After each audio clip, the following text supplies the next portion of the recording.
Right, I wrote this just after the 2016 referendum, and there was a lot of talk at the time of a carnival of Brexit, which kind of put me in mind of a massive great circus, red, white and blue benches and everything British themed and nostalgia, you know.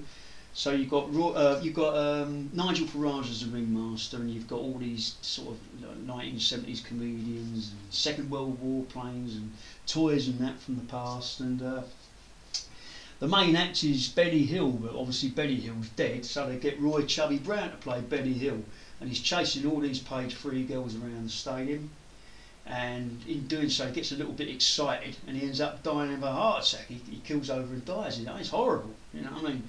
And over the year the story gets distorted that these page 3 girls were illegal immigrants. They weren't just page 3 girls, they were actually in the country illegally. And Roy wasn't just chasing them around the stadium, he was chasing them around Britain, mate, and he chased them off our shores, you know. So he becomes a bit of a hero, and they build a massive great statue to him, and they put it up in Hyde Park, and that's pretty much it, you know. A little disclaimer, people like said to me when I posted this up before, they've got comments like, oh, we won, get over it and stuff like that. I've got to say, I couldn't be more pleased with the Brexit result, because it's provided me with no end of material, so I'm perfectly happy with it. And I've also got nothing against anyone who voted Brexit. I've got lots of friends who voted for it. It's just a laugh, you know what I mean? So don't take it too seriously. It's called The Tragic Demise of Roy Chubby Brown at the Circus of the Age of Nostalgia. From rows of tiered benches, red, white and blue, an audience, British and proud, through and through, roared, even over the amplified blare of Royal Britannia, as the compere, grinning like a cream-sated Cheshire cat, appeared complete with half a daily hat, finely woven Savile Row tailored suit and handmade Union Jack shoes to boots. "Roll up, everyone, let the show begin," said the dandy man, maintaining his grin.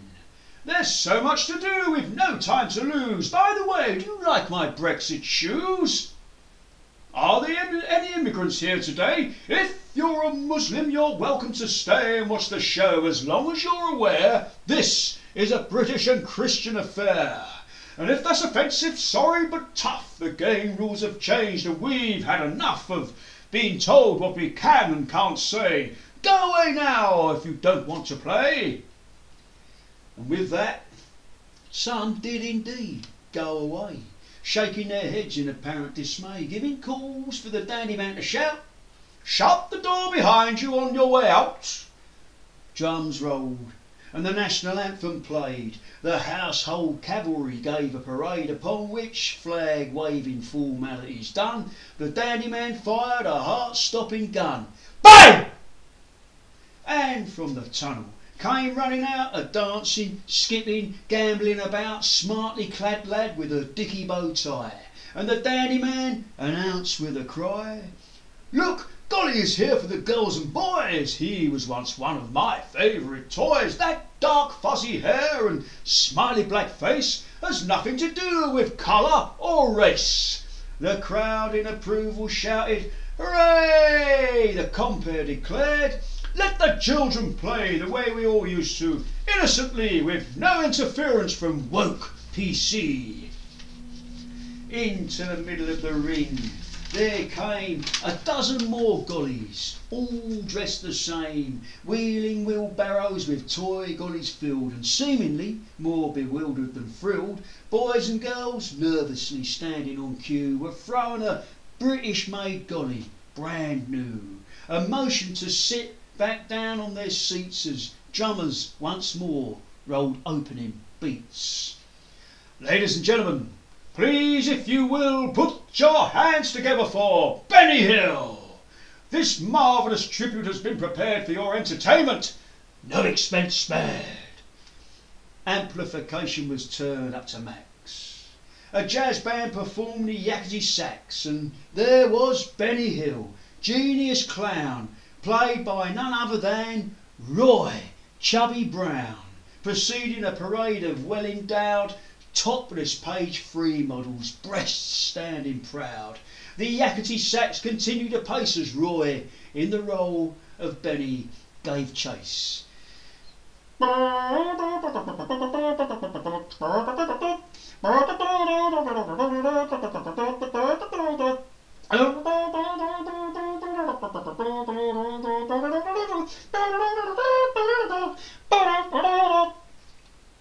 Boisterous cheers and wolf whistles rang out. The pretty young girls ran round and about, but Roy, however speedily he ran, never quite caught them, the dirty old man. Suddenly, his face turning purplish red, he fell as if he'd been bashed on the head. The music, the whistles, the cheering died down, and the compere, wearing a worried frown, asked, his voice all but quavering with fear, "Are there any doctors or nurses here?" But alas, they'd all gone home long ago, shaking their heads at the start of the show. "Don't worry, China, I know what to do," said a spectator, Cockney through and through.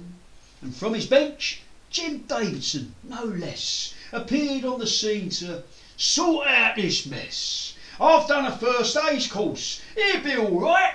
No one's going to be dying here tonight." He breathed deeply, put his lips to Roy's mouth, blew life-saving air through his north and south.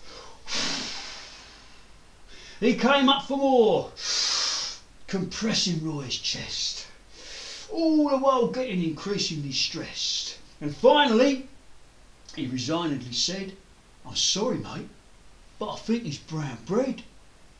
Gazing with dawning awareness, amazed, shaking severely and fearfully phased, Nigel, for that is the dandy man's name, lamenting said, "Oh, what a frightful shame! Ladies and gentlemen, don't go, please stay, don't let this spoil your Independence Day. There are still plenty of reasons to cheer. After all, people, Jim Davidson's here. We've got Rivers of Blood, the musical, by Screwdriver, and in the interval, Lawrence Fox and Katie Hopkins will each read an excerpt from Sir Enoch's great speech." Hence, irrespective of his now dead friend, the show was seen through to the very end, and yet, as the Spitfires overhead flew, post-worshippers bidding Nigel adieu, among the spectators leaving the tent were those of a misogynistic bent whose tweets, with regards to Chubby's demise, were met with equally nasty replies.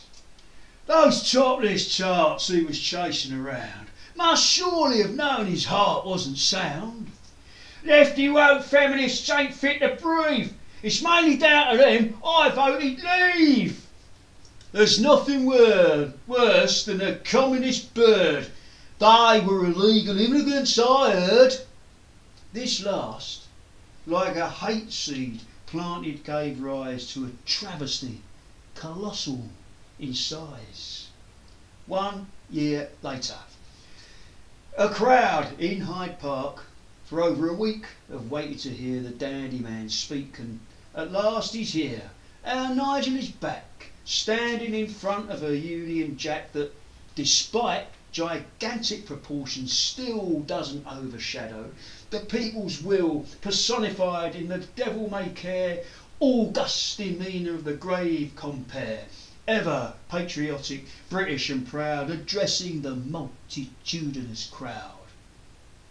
Ladies and gentlemen, the accolades mine to unveil this work of priceless design, crafted from platinum, poured in the mould with weatherproof alloys and solid gold.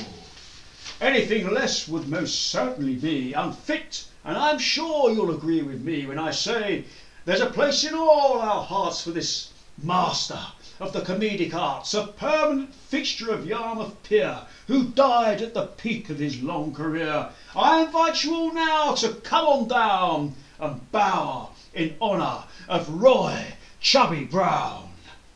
The banners pulled back, the statues revealed, the audience gasps, the legend sealed, with a recitation, voice loud and clear, which from now on will be played every year. All of Great Britain remembers with pride Royston Vasey, the patriot who died guarding our borders, upholding our laws, chasing illegals away from our shores. And some, with sadness and dawning despair, would beg to differ, but alas, don't dare. Instead they line up with bowing in mind, lest they be in prison, or at least fined. Ladies and gentlemen, all I can say is it's been a joy to be here today. I'm so glad you all came. Thank you so much. Enjoy the show, people. I'll be in touch. Suddenly, a helicopter appears. An area is cleared and everyone cheers as the dandy man, boarding, waves goodbye. And in a jiffy, he's hovering high above, headed toward a little-known aerodrome, from whence he'll be flown in his jet to an island far away, where wealthy elites all night and all day dine on the fruits of popularity, enjoying the generous charity of the humble philanthropist below, bowing to Roy at the end of the show.